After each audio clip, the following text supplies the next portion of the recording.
Hello everyone, north Bengal বিদ্যায় তোমাদের স্বাগত। আজকে আমরা আলোচনা করব তোমরা যারা প্রথম সেমিস্টারে নিজের ডিএসসি বা মাইনর হিসেবে সমাজবিজ্ঞান বা সোশ্যোলজি সাবজেক্টটি নিয়েছো তার প্রথম ইউনিটটি নিয়ে। আজকের এই ভিডিওটা তোমরা যদি দেখো তাহলে তোমাদের প্রথম ইউনিটটি নিয়ে পুরো বিষয়টা সম্পূর্ণ বুঝতে পারবে এবং এখান থেকে পরীক্ষার জন্য কী কী প্রশ্ন আসবে সে সম্বন্ধে তোমাদের একটা ধারণা হয়ে যাবে। চলো আমাদের আলোচনা শুরু করা যাক। তাহলে আমাদের যে সোশ্যোলজি বা সমাজবিজ্ঞান বিষয়টি রয়েছে এটা আমাদের সবার প্রথমে কি পড়তে হবে? ইমার্জেন্স বা উদ্ভব পড়তে হবে। দেখো, সমাজবিজ্ঞান কিন্তু তুলনামূলকভাবে একটি নতুন বিজ্ঞান। মানে আমাদের আগে যেমন রাষ্ট্রবিজ্ঞান বা ইতিহাস আছে, এটাও তো একটা সমাজবিজ্ঞানের অংশ। এরা কিন্তু অনেক দিন থেকে আছে, কিন্তু সমাজবিজ্ঞানের উদ্ভব হলো অনেকটা আধুনিক যুগে। তো এই সমাজবিজ্ঞানের উদ্ভবের পেছনে কতগুলি কারণ কাজ করেছিল, যেমন জ্ঞানদীপ্ত বা এনলাইটমেন্ট। তাহলে কি 18 শতকের ইউরোপে যে যুক্তিবাদ, তারপর বিজ্ঞান চেতনা ও মানবতার দর্শনের বিকাশ ঘটে।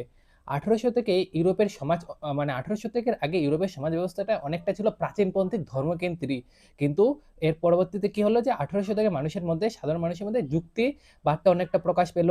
তার সঙ্গে সঙ্গে মানুষ বৈজ্ঞানিক দৃষ্টিকোণ থেকে বিভিন্ন ঘটনা কি ব্যাখ্যা করতে শুরু করলো। এর পাশাপাশি মানবতাবাদী দর্শনেরও বিকাশ ঘটলো। তারপরে আসলো আমাদের 1789 খ্রিস্টাব্দের ফরাসি বিপ্লব বা ফ্রান্স রেভলিউশন। ইউরোপের সমাজে যে প্রচলিত আমাদের রাজনীতি ও সামাজিক বিশৃঙ্খলা ছিল, এটা কি করলো? এই ফরাসি বিপ্লবের ফলে সেই প্রাচীনপন্থী রাজনীতি ও সামাজিক বিশৃঙ্খলা দূর হয়ে কিসের প্রয়োজন হলো? নতুন সমাজ গড়ার প্রয়োজন দেখা দিল। তারপর আসলে আমাদের ইন্ডাস্ট্রিয়াল রেভলিউশন বা শিল্প বিপ্লব। সামন্ততান্ত্রিক ব্যবস্থার অবসান ঘটার পর আমাদের কি আসলো? যে নগরায়ন, পুঁজিবাদ ও শ্রমিক শ্রেণীর মধ্যে সমস্যা দেখা দিল। আর এখান থেকেই আমাদের সমাজবিজ্ঞানের চর্চার গতি আসে। তাহলে আমরা যদি দেখি সমাজবিজ্ঞানের উদ্ভব কেন হচ্ছে, আমাদের 18 শতক ইউরোপে জ্ঞানদীপ্ত বিকাশ ঘটছে, ফরাসি বিপ্লবের জন্য সমাজ ব্যবস্থা পরিবর্তন ঘটছে, এরপর শিল্প বিপ্লবের ফলে আমাদের শ্রমিক শ্রেণী মধ্যে বা পুঁজি ও শ্রমিক শ্রেণীর মধ্যে যে সমস্যাগুলো এসেছে, এগুলো সব সমাধান করার জন্য বা এগুলো পরিত্রাণ পাওয়ার জন্য আমাদের একটা পৃথক জ্ঞানের শাখার প্রয়োজন হলো এবং এখান থেকে আমাদের সমাজবিজ্ঞানের একটি গতি আসলো। আর আলোচনার পরবর্তীতে যাওয়ার আগে আমি বলে রাখি, তোমরা যদি অনলাইনে আমাদের কাছে অ্যাডমিশন নিতে চাও তাহলে এই নাম্বারে কন্ট্যাক্ট করে আমাদের কাছে অ্যাডমিশন নিয়ে নাও। অলরেডি কিন্তু বিভিন্ন কলেজ থেকে প্রচুর স্টুডেন্ট আমাদের কাছে অ্যাডমিশন নিয়ে নিয়েছে। চলো পরবর্তীতে যদি আমরা দেখি এই সমাজবিজ্ঞানের কতজন প্রধান প্রবক্তা রয়েছেন। সবার প্রথমে আছেন কি? আগস্তি কর্ট। আগস্তি কর্ট 1839 সালে সোশ্যোলজি শব্দটি প্রথম ব্যবহার করেন। এছাড়া আমরা আগস্তি কর্টকে বলতে পারি সমাজবিজ্ঞানের জনক বা ফাদার অফ সোশ্যোলজি। তিনি এর পাশাপাশি প্রত্যক্ষবাদের প্রবক্তা ছিলেন। এরপর রয়েছেন হারবার্ট স্পেন্সার। হারবার্ট স্পেন্সারের ধারণাটা কি ছিল? যে সমাজ ব্যবস্থা অনেকটা জৈবিক জীবের মতন। মানে এটা যে আছে সমাজ ব্যবস্থা বা সমাজকে তিনি কিসের সঙ্গে তুলনা করেছেন? একজন জীবন্ত জীবের সঙ্গে তুলনা করেছেন। এর পাশাপাশি তিনি সমাজের একটি বিবর্তনবাদ তত্ত্বের ধারণা দিয়েছেন। মানে সমাজ ব্যবস্থাটা কীভাবে ইভলভ হলো বা কীভাবে বিবর্তন হলো তার তিনি একটি তত্ত্ব দেন। এরপর রয়েছেন আমাদের এমিল দুরিক, যে ছিলেন তিনি সমাজবিজ্ঞানকে কি করেন? একটি বৈজ্ঞানিক মর্যাদায় প্রতিষ্ঠা করেন। আর আগাস্তি কথ কি করেন? 1839 সালে তিনি প্রথম সোশ্যোলজি শব্দটি ব্যবহার করেন। এর পাশাপাশি তিনি কি প্রত্যক্ষবাদের তত্ত্বের প্রদান করেন। চলো এরপর যদি আমরা সমাজবিজ্ঞানের সংজ্ঞা বা ডেফিনেশনটা দেখতে চাই, তাহলে সমাজবিজ্ঞান, দেখো সমাজবিজ্ঞান মানে কি? সমাজকে নিয়ে আলোচনা করবে। তাহলে বিভিন্ন সমাজবিজ্ঞানী কি করেছেন? এর সম্বন্ধে কিছু মৌলিক সংজ্ঞা দিয়েছেন। যেমন আমাদের সমাজবিজ্ঞানের জনক যিনি কি? আগাস্তা কর্ট, তিনি কি বলেছেন? সমাজবিজ্ঞান হলো সামাজিক স্থিতি বা সোশ্যাল স্ট্যাটাস এবং সামাজিক গতিশীল বিজ্ঞান সম্মত পর্যালোচনা। মানে আগাস্তা কর্তের মতে সমাজবিজ্ঞান কি একটি সামাজিক স্থিতি অবস্থা আছে এবং এটা কি একটি গতিশীল বিজ্ঞানসম্মত পর্যালোচনা রয়েছেন। এর পাশাপাশি এমিল দুরিখও বলেছেন যে সমাজবিজ্ঞান হলো সামাজিক প্রতিষ্ঠান এবং সামাজিক তথ্যের বিজ্ঞান। সামাজিক প্রতিষ্ঠান বলতে আমরা কি বুঝবো? যে বিভিন্ন সমাজের যে প্রতিষ্ঠানগুলি রয়েছে, যেমন আমি গোষ্ঠী বলতে পারি, আমাদের পরিবারের কথা বলতে পারি। তো এই সম্বন্ধে কি হবে? এটা একটা বিজ্ঞান। এছাড়া আমাদের আধুনিক চিন্তাবিদদের সংজ্ঞা দিয়েছে, যেমন আমাদের মেকাইভার ও পেজ। মেকাইভার ও পেজ কি বলেছেন? যে সমাজবিজ্ঞান হলো সামাজিক সম্পর্কের বিজ্ঞান। সোশ্যাল যে রিলেশনশিপগুলো রয়েছে বিভিন্ন মানুষের মধ্যে বা সমাজের বিভিন্ন ব্যক্তির মধ্যে, সেগুলি অধ্যয়ন করাই হলো সমাজবিজ্ঞানের সংজ্ঞা। এর পাশাপাশি মেকাইভার ও পেজ কি করেছিলেন? তারা সম্পর্কসমূহের এই জালকে সমাজ আজ বলে আখ্যা করেছেন। এছাড়াও আধুনিক চিন্তাবিদদের মধ্যে আরেকজন রয়েছেন মার্কস ওয়েবার। তিনি কি করেছেন? তিনি বলেছেন যে সমাজবিজ্ঞান হলো সামাজিক ক্রিয়ার অনুধাবনের বিজ্ঞান। যে সমাজের মধ্যে যে বিভিন্ন অ্যাকশনগুলো হয়ে থাকে, যে সামাজিক বিভিন্ন ক্রিয়াকলাপগুলি হয়ে থাকে, এর অনুধাবন করা বা এর তদন্ত করাই হচ্ছে সমাজবিজ্ঞানের কাজ। দেখো এখানে যে বিভিন্ন চিন্তাবিদগুলা বা সমাজবিজ্ঞানের যে সংজ্ঞা দিয়েছে না, এটা তো আমাদের মুখস্থ করতে হবে। কিসের জন্য? আমাদের পরীক্ষা যখন আসবে যে write a short note on sociology, বা আমাদের যদি বলতে চাই যে সমাজবিজ্ঞানের সংজ্ঞা দাও, তাহলে আমাদের এখানে সমাজবিজ্ঞানের একটা বেসিক সংজ্ঞা দেব, তার পাশাপাশি আমরা 2-3 জন সমাজবিজ্ঞানী বা চিন্তাবিদদের কিন্তু এদের সংজ্ঞাগুলো আমাদের দিতে হবে। তাহলে আমাদের নোটটি একটি পরীক্ষার উপযোগী হয়ে উঠবে এবং নাম্বার যথেষ্ট ভালো পাওয়া যাবে। এবার যদি আমরা দেখি যে সমাজবিজ্ঞানের বিষয়বস্তু বা এই সমাজবিজ্ঞান কি কি বিষয় নিয়ে আলোচনা করবে। যেহেতু নামের মধ্যে রয়েছে সমাজ, তাহলে এটা কি করবে? আমাদের সমাজে বিভিন্ন যে সম্পর্ক ও ক্রিয়াগুলো রয়েছে সেগুলি আলোচনা করবে। যেমন মানুষের মধ্যেকার পারস্পরিক যে একটা ভাবের আদান প্রদান হয় বা মিথস্ক্রিয়া হয় তার সম্বন্ধে আলোচনা করবে। এর পাশাপাশি সম্পর্ক আচরণ নিয়ে কি করবে? এরা অনুশীলন করবে। এছাড়া আমাদের সামাজিক প্রতিষ্ঠান নিয়ে এরা আলোচনা করবে। তোমাদের একটু আগে বললাম সামাজিক প্রতিষ্ঠান মানে কি হবে? আমাদের পরিবার, বিবাহ, শিক্ষা, ধর্ম, রাজনীতি, অর্থনীতির মতন মৌলিক কাঠামো নিয়ে সমাজবিজ্ঞান আলোচনা করবে। তারপর আমাদের সমাজে যে বিভিন্ন স্তর বিন্যাস রয়েছে এবং সমাজে যে বিভিন্ন পরিবর্তন ঘটছে এটাও আলোচনা করা কিন্তু সমাজের বিজ্ঞানের আওতায় পড়ে। এর পাশাপাশি আছে সামাজিক নিয়ন্ত্রণ ও বিশৃঙ্খলা। আমাদের সমাজে সুশৃঙ্খল রাখার উপায়, অপরাধ, বিচ্যুতি ও সামাজিক সমস্যাসমূহ সমাজবিজ্ঞানের আলোচ্য বিষয়। চলো এবার সমাজবিজ্ঞানে যদি আমরা প্রকৃতি বা নেচার দেখি, যেটা তোমাদের 12 মার্কসের জন্য খুবই ইম্পর্টেন্ট, যে 12 মার্কসের প্রশ্ন কিভাবে আসবে, যে বলবে সমাজবিজ্ঞানের সংজ্ঞা দাও এবং সমাজবিজ্ঞানের প্রকৃতি আলোচনা করো। তাহলে সমাজবিজ্ঞানের যে নেচার বা প্রকৃতিটা কি রয়েছে এটা সম্বন্ধে আমাদের জানতে হবে। তাহলে এখানে আমি 4টি পয়েন্ট দিয়েছি তোমাদের সুবিধার জন্য। দেখো সবার প্রথমে আছে এটা সামাজিক বিজ্ঞান। সমাজ বিজ্ঞান নামের মধ্যে যেহেতু রয়েছে এটা, তাহলে কি হবে? সমাজের বিজ্ঞান। কিন্তু এটা কি? এটা প্রাকৃতিক বিজ্ঞান নয়, বরং মানুষ ও সমাজের আমাদের কি করবে? সামাজিক আচরণকে কেন্দ্র করে এটা অধ্যয়ন করবে। তারপর এটা হবে বস্তুনিষ্ঠ ও নিরপেক্ষ। দেখো সমাজ বিজ্ঞান কখনোই সমাজ কেমন হওয়া উচিত তা নিয়ে আলোচনা করবে না। সমাজ বিজ্ঞান কি করবে? সমাজ প্রকৃতপক্ষে কেমন তা আলোচনা করবে। এখানে বোঝার বিষয় হলো যে সমাজবিজ্ঞান মানে যে সমাজটাকে, এখানে আমরা সমাজের ভালো করার জন্য কি কি পড়তে হবে তা নয়। এখানে আমাদের কি পড়তে হবে? সমাজ প্রকৃতপক্ষে কেমন, মানে প্রকৃতিতে সমাজ কেমন রয়েছে সে বিষয়ে আমাদের অধ্যয়ন করতে হবে। বিভিন্ন অপরাধমূলক ক্রাইম বা সামাজিক বিভিন্ন কুসংস্কার বা বিভিন্ন বিচ্ছিন্নতাবাদ বা জেন্ডার ইনকুয়ালিটি নিয়েও আমাদের এখানে পড়তে হবে। এর পাশাপাশি আমরা কি দেখব? সমাজবিজ্ঞান হলো একটা বিশুদ্ধ বিজ্ঞান। বিশুদ্ধ বিজ্ঞান বা বিমূর্ত বিজ্ঞান বলতে আমরা কি বুঝি? যেখানে আমাদের প্র্যাকটিক্যালিটি অনেক কম কিন্তু এটা কি তাত্ত্বিকতা নিয়ে আলোচনা করে। মানে সমাজবিজ্ঞান অনেকটা থিওরিটিক্যাল পার্ট নিয়ে আলোচনা করে, এখানে তাত্ত্বিক জ্ঞান সৃষ্টি করে।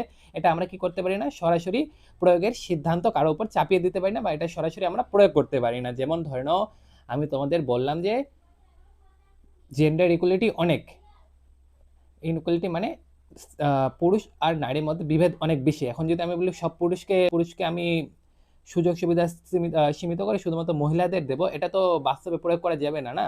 তো এটাই আমাদের দেখতে হবে যে সমাজবিজ্ঞান কি একটা বিশুদ্ধ বিজ্ঞান। এখানে বেশিরভাগ বিষয় কি নিয়ে আলোচনা করবে? যে তত্ত্ব বা থিওরিটিক্যাল আলোচনা করবে, আর এটা সরাসরি আমরা কি করতে পারবো না? প্রয়োগ করতে পারবো না বাস্তবিক জীবনে। চলো এরপর আছে সাধারণীকরণমূলক বিজ্ঞান। এটার কি আছে? দেখো আমাদের চারপাশে যে সমাজে বিভিন্ন ঘটনাগুলো ঘটেছে এটার সময় কি করবে? এটার একটি সামাজিক নিয়ম বের করতে আমাদের সমাজবিজ্ঞানটা কাজে লাগবে। তাহলে আমরা যদি দেখি সমাজবিজ্ঞানের প্রকৃতির মধ্যে কি কি রয়েছে, তাহলে সমাজবিজ্ঞান সর্বপ্রথমে একটি সামাজিক বিজ্ঞান, তারপর এটা কি একটি বস্তুনিষ্ঠ ও নিরপেক্ষ বিজ্ঞান। এটা একটি নিরপেক্ষ বিজ্ঞান রূপে আমাদের কাছে উপস্থাপন হয়। এর পাশাপাশি এটা কি দেখবো? একটা বিশুদ্ধ বিজ্ঞান বা বিমূর্ত বিজ্ঞান, যেখানে আমাদের থিওরিটিক্যাল বা তাত্ত্বিক জ্ঞান সৃষ্টি করে। এর পাশাপাশি আমরা কি দেখবো? যে সমাজের যে বিভিন্ন নিয়ম রয়েছে এটা কি করবে? এটা বের করতে যাবে। মানে আমাদের নির্দিষ্ট কোনো ঘটনার পাশাপাশি আমাদের সমাজে যে সাধারণ নিয়মগুলো রয়েছে এগুলো সে কি করবে? এটা অধ্যয়ন করবে। তারপর আমরা যদি সমাজবিজ্ঞানের পরিধিটা দেখি বা এর স্কোপ দেখি, এটা নিয়ে আমাদের বিভিন্ন বিরোধ বা বিতর্ক রয়েছে। যেমন সমাজবিজ্ঞানের একজন বলছে যে এটা কি আছে? একটি সীমিত বা বিশেষজ্ঞ সম্প্রদায়। মানে এই মতবাদ অনুসারে সমাজবিজ্ঞান একটি নির্দিষ্ট স্বতন্ত্র এবং সীমিত বিষয় নিয়ে কাজ করবে। যেমন ধরে নাও এটি সামাজিক সম্পর্কে আকার এবং রূপ বিশ্লেষণ করে, বিষয়বস্তু নয়। তাহলে আমরা দেখছি যে সমাজবিজ্ঞানে যে সীমিত পরিসর রয়েছে শুধুমাত্র সামাজিক সম্পর্কের আকার বা রূপ, এটাই সে কি করবে?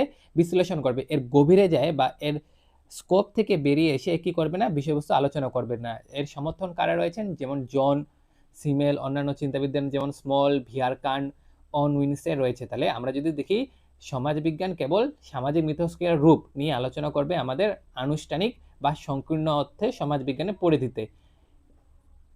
এর পাশাপাশি আরেকজন আছে সংশ্লেষাত্মক বা সংমিশ্রণ বলতে পারি, বা আমরা কি বলতে পারি যে ব্যাপক অর্থে সমাজবিজ্ঞানের পরিধি। এখানে কি আছে দেখো, এই দৃষ্টিভঙ্গি অনুসারে সমাজবিজ্ঞানের পরিধি অন্তত ব্যাপক ও বিস্তৃত, মানে সংকীর্ণ অর্থে সমাজবিজ্ঞান খালি যে সামাজিক বিষয় নিয়ে আলোচনা করবে বা সমাজের একটি নির্দিষ্ট গণ্ডির মধ্যে আলোচনা করবে, আর ব্যাপক অর্থ বা সংশ্লেষবাদক সম্প্রদায়ের ক্ষেত্রে কি এটি একটি সাধারণ বিজ্ঞান হিসেবে যা সমাজের সামগ্রিক এবং সমগ্র রূপকে একসাথে অধ্যয়ন করবে। তাহলে আমাদের এই সংশ্লেষাত্মক সম্প্রদায়ের প্রধান প্রবক্তাদের মধ্যে রয়েছেন এমিল দুরিক, এছাড়া অন্যান্য চিন্তাবিদ রয়েছেন হবহাউস, পিরিটিন, সরোকিন, গ্রিন্সবাক। এরা সমস্ত এরা হলেন সংশ্লেষবাদক সম্প্রদায়ের প্রবক্তা।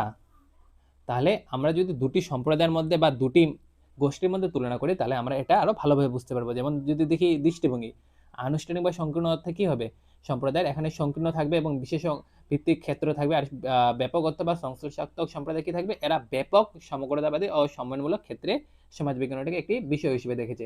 এর পাশাপাশি যদি লক্ষ্য দেখি, আনুষ্ঠানিক সম্প্রদায়ের লক্ষ্য হলো সামাজিক সম্পর্কের রূপ এবং আকার পাঠ করা, কিন্তু সংশ্লেষাত্মক সম্প্রদায়ের লক্ষ্য হলো যে সমগ্র সামাজিক জীবনে যে পারস্পরিক মিথস্ক্রিয়াগুলো ঘটেছে এটার কি পঠন পাঠন করা। আর প্রকৃতি যদি দেখি, আনুষ্ঠানিক সম্প্রদায় প্রকৃতি কি এটা একটি স্বতন্ত্র বিশুদ্ধ বিজ্ঞানের প্রতিষ্ঠান, কিন্তু সংশ্লিষ্ট সম্প্রদায় কি এটা সমাজবিজ্ঞানের পাশাপাশি এটা অন্যান্য যে সামাজিক বিজ্ঞানের সাথে সমন্বয় সাধন করে, মানে রাষ্ট্রবিজ্ঞান, ইতিহাস বা তত্ত্ববিদ্যার সঙ্গে সমাজবিজ্ঞানের যে সম্পর্কটা রয়েছে এটা আমরা এখানে অধ্যয়ন করব। প্রধান প্রবক্তারা আমি বলে দিলাম, যেমন আনুষ্ঠানিক সম্প্রদায়ের মধ্যে জর্জ সিমেল, ভিয়ারকান, স্মল। আর সংশ্লিষ্ট সম্প্রদায় বা ব্যাপক অর্থের মধ্যে সবার প্রথমে আছেন এমিল দুরখেইম, সরোকিন, হবহাউস। চলো তাহলে এবার যদি আমি তোমাদের আরেকবার সাম আপ করি বা পুরো বিষয়টা বলি, তাহলে আমাদের সবার প্রথমে সমাজবিজ্ঞানের উদ্যোগের যদি দেখি, তাহলে 1800 থেকে এনলাইটমেন্ট বা জ্ঞানদীপ্তর যুগ থেকে তারপর ফরাসি বিপ্লব বা আমাদের ইন্ডাস্ট্রিয়াল রেভলিউশন বা শিল্প বিপ্লব ফলে সমাজ ব্যবস্থায় যে ব্যাপক পরিবর্তন ঘটে, তার জন্য আমাদের একটি নতুন বিজ্ঞান হিসেবে বা জ্ঞানের একটি নতুন শাখার হিসেবে সমাজ ব্যবস্থা বোঝার জন্য আমাদের সমাজতত্ত্বের উদ্ভব ঘটে। আর তোমাদের যদি এই সমাজতত্ত্ব সোশিওলজি বিষয়টা বা সোশিওলজি ওয়ার্ডটাকে যদি আমরা ডিকোড করি, তাহলে আমরা দেখতে পাবো যে এটা একটা ল্যাটিন শব্দ থেকে এসেছে, যে সোশিও প্লাস লোগস। সোশিও কথার অর্থ হলো সঙ্গী ধরতে পারো, সহচর ধরতে পারো, আর গ্রিক শব্দ লোগস কথার অর্থ হলো জ্ঞান বা বিজ্ঞান। তাহলে এই নামের মধ্যে আমরা এর বিষয়টা বস্তু আমরা বুঝতে পারবো যে সমাজের বিজ্ঞান বা সমাজকে নিয়ে আলোচনা করা হলো সমাজবিজ্ঞানের মূল বিষয়। তো উৎপত্তির কারণ আমি তো বললামই, জ্ঞানদীপ্ত বা এনলাইটমেন্ট, ফরাসি বিপ্লব এবং শিল্প বিপ্লব ফলে যে সমাজবিজ্ঞানে কি হলো, এরা মূল চালিকা শক্তি হিসেবে সমাজবিজ্ঞানকে উদ্যোগ ঘটালো। এছাড়া অন্যান্য যদি বৈশিষ্ট্য যদি দেখি, তাহলে সমাজবিজ্ঞান কি করে, সমাজকে খণ্ডিতভাবে নয় বরং একটি সামগ্রিক কাঠামো হিসেবে অধ্যয়ন করে, যেটা আমরা কোথায় পাবো, সংশ্লেষাত্মক সমাজবিজ্ঞানের দৃষ্টিভঙ্গিতে আমরা এই ধারণাটা পাবো।